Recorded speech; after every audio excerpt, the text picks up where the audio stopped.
Que tal? Boas noites. Xornada de rebaixas na Boa Vila que analizamos de contado. Isto é Pontevedra 10. Comezamos. Levamos xa algúns días de descontos, pero dende o 7 de xaneiro oficialmente todas as tendas están en rebaixas. Hoxe podemos ver ambiente de compras en Pontevedra. Son moitos os que levan os seus gastos planificados, aínda que outros van ver o que pican. Iso sí, cada vez máis intensifícanse as compras a través da internet. Bo, bonito e barato. Dende o día 7 a xente vai buscando a triple B nestas rebaixas de inverno, onde o que máis se compra ano tras ano é roupa e calzado. Pois jerseis ou abrigos, cousas de inverno. Pois compro restos desto do que foi a temporada de outono e de inverno, e se topo tamén algo de verán do ano pasado, pois tamén para o próximo verán. E pese a que hai descontos, a xente na rúa parece que non está moi satisfeita cos saldos das tendas. Bueno, máis ou menos. Ainda non está moito de rebaixe, pero bueno. Bueno, como sempre hai de todo. Engaños e non engaños. No. Estamos moi decepcionados con os descuentos. Porque pouquiña cousa? Pouca cousa, sí, moi pouca cousa. E descontos pequenos. Bueno, hai de todo, hai cousas que están pola metade, hai menos, pero bueno, tamén hai cousas que a mellor 2 euros ou 3. Tampouco é demasiado todavía. Pois hai de todo, pero xa non hai moito onde escoller porque non quedan tallas. Hai moita selección, pero xa non quedan tallas. Son moitos os que levan as súas compras planificadas e outros que non, que van a ver o que pican. Todo organizado. Nós para o bebé que vai nacer, estivemos esperando as rebaixas e todo estaba organizado. Todo organizado? Sí, nada foi sorpresa. No, un ollo a ver o que topamos. Yo la verdad es que estoy buscando cosas que necesito, ¿eh? Me compré unos playeros y blusas, pero cosas que necesito en este momento, tampoco es que vaya a comprar por comprar de más. No, para nada, o que surga. Si surge algo que vale a pena, pois o collemos, senón non. No, vas mirar o que che guste e ya está. Sí, vou buscando o que me apetece. E dende a parte dos comerciantes teñen claro que esta campaña de rebaixas é moi importante para o seu mes de xaneiro. Bueno, a importancia en todo en xeral, é dicir, aparte a mala campaña que hubo, que non hubo chuvia, só hubo frío, principalmente a xente, bueno, que prácticamente no mes de outubro, noviembre andaba prácticamente con zapatiños de verán. A xente, di, de momento está respondendo moi ben ás rebaixas de inverno. Ben, como sempre, é dicir, normalmente o mismo que o ano pasado, ben, o ambiente de maravilla, ben. Iso sí, son moitos os que realizan as súas compras online. Outros, pola contra, prefiren ir, ver e probarse a roupa antes de mercala. Sí, bueno, un pouco as dúas cousas. Así online e en tenda tamén. Ambas as dúas. Online, sí, é máis fácil e non tens que andar co ticket, que sempre perdes o ticket e esas cousas. Facemos un pouco de todo, De feito, tiñamos todo máis ou menos organizado na web primeiro, pero sempre, non sei, por probar as cousas e por pasar o rato. Mitad, depende. Hai cousas que mellor online, outras cousas que non. Ir á tenda e probala. E se vale a pena, pois acollemos. Online. A verdade é que a maioría das compras foron online. Solo 2 en tenda nada máis. Normalmente compro en tenda, pero a veces tamén online. Sí. No, yo online todavía no controlo. Entonces, no, yo además llevo una talla un poco complicada, entonces prefiero probarme yo las cosas. Teñen por diante 7 semanas de descontos, así que aproveiten estes días se teñen que realizar algunha compra. O Concello de Pontevedra pagará máis de 29.000 euros ao ano a empresa encargada do guindastre na cidade, Setes Aparqui. Esta suba débese a que a empresa alega que os seus ingresos son inferiores aos custos de persoal e outros gastos, causándolle deste modo perdas no seu balance de contas.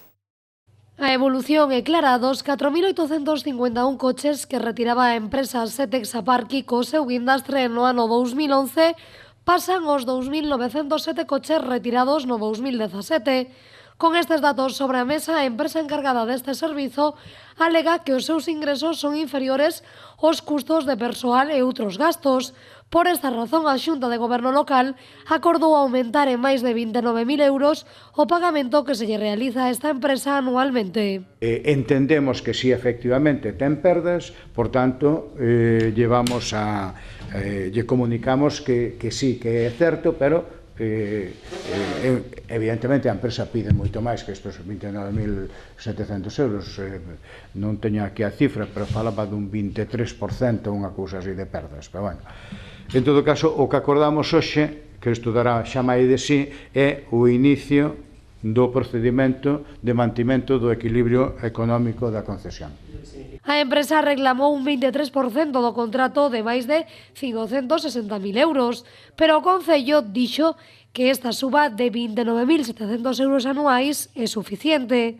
Ademais, o voceiro do goberno local tamén informou de que a Xunta de Montes da Canicouba realizou a cesión dun terreo de 1.700 metros cadrados para a creación dun parque infantil.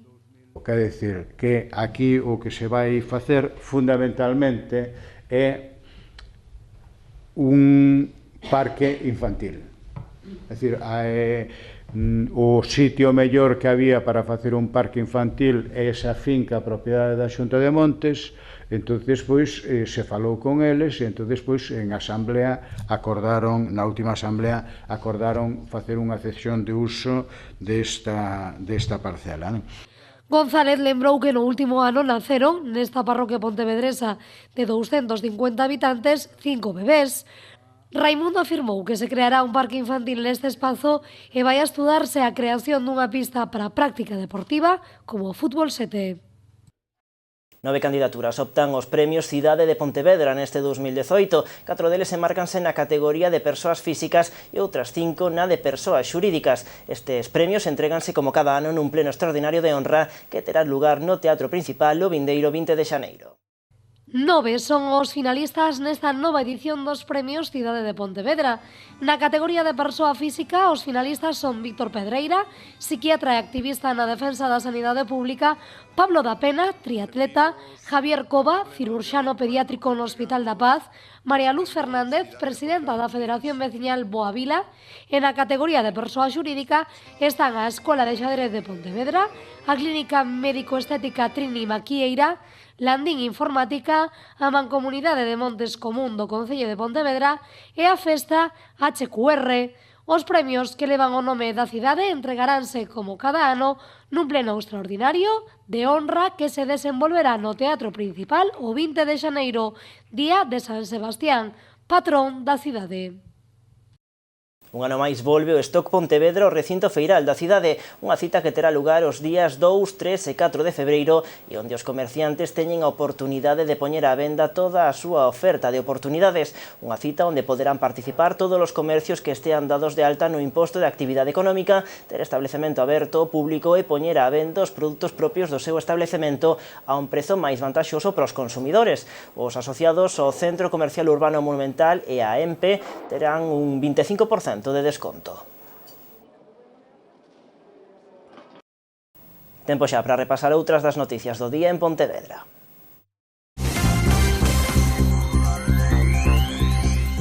A Asociación Socioeducativo Cultural Dinamo vende recabar a través da plataforma change.org case 1.900 asignaturas de apoio para que o sexto edificio do Museo de Pontevedra pase a chamarse Edificio Manuel Moldes. O colectivo abandera esta petición que segue aberta e que se remitirá á Deputación de Pontevedra. Deste xeito queren recoñecer a figura do pintor e profesor falecido o 3 de decembro.